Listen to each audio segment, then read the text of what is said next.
this is a boozy BuzzFeed quiz. Dating is hard, so we're using science and alcohol to tell you which of the 3 house leaders you should date in Fire Emblem 3 Houses. Welcome to Thirsty Thursday, Fire Emblem 3 Hotties. This game tells the story of a Hogwarts-like school with sexy anime people who love to battle.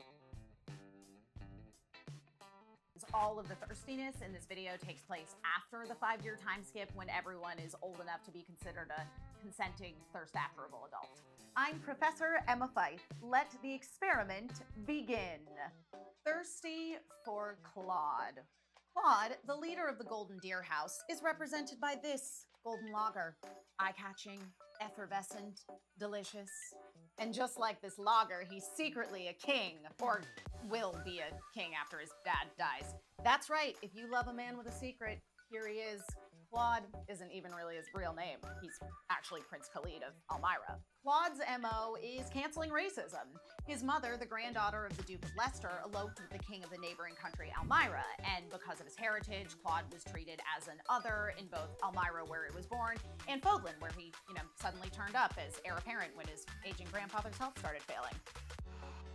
And when he confides in Violet that he doesn't actually believe in the goddess, who is very central to the theocracy that reigns supreme in Fodlan, and that he's low-key trying to dismantle from the inside.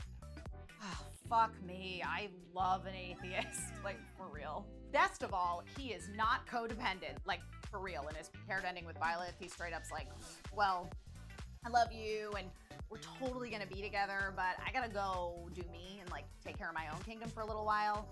I don't know, I'm not a romantic, so him basically being like, you got this, babe, and then just trusting you to take care of business in a newly unified Fodlan. Damn.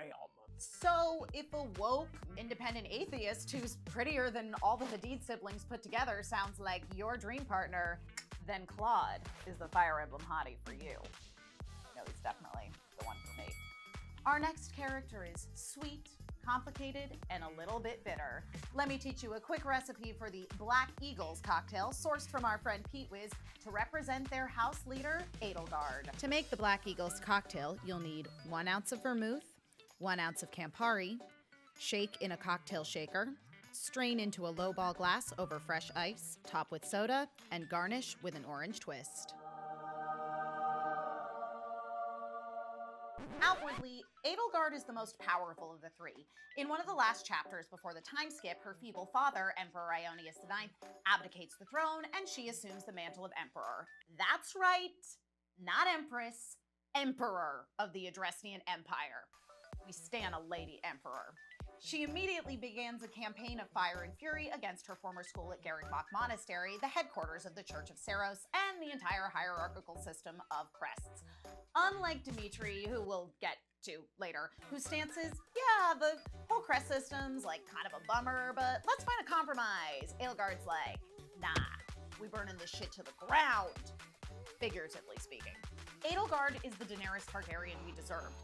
While she's vilified in story paths that aren't her own, and she's ruthless in the pursuit of her goals, she'd never, literally set fire to a city unless she absolutely had to. Actually, come to think of it, Rhea sets fire to a city trying to stop Edelgard, so who's the bad guy here?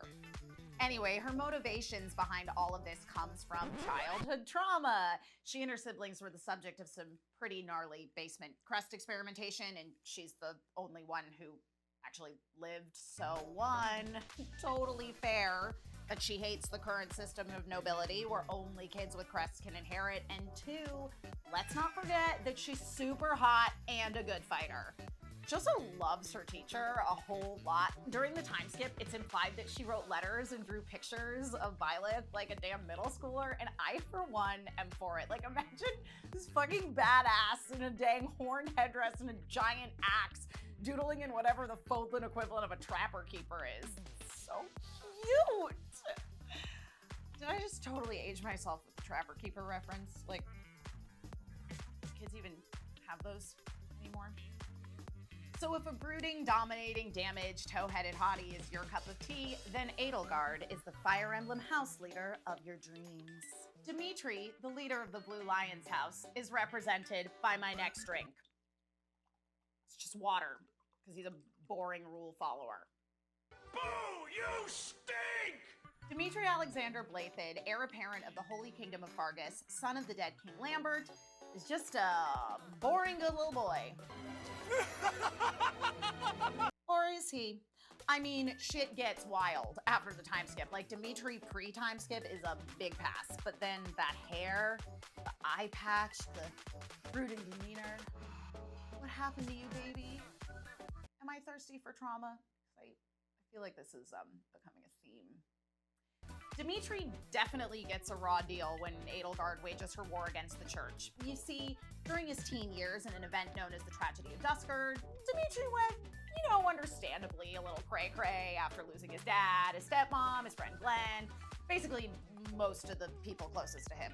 When it's revealed that Edelgard is secretly the Flame Emperor, that PTSD kicks in, and Dimitri's suddenly extremely obsessed with killing her. Like, she almost becomes a scapegoat for anything bad that's ever happened to him, ever.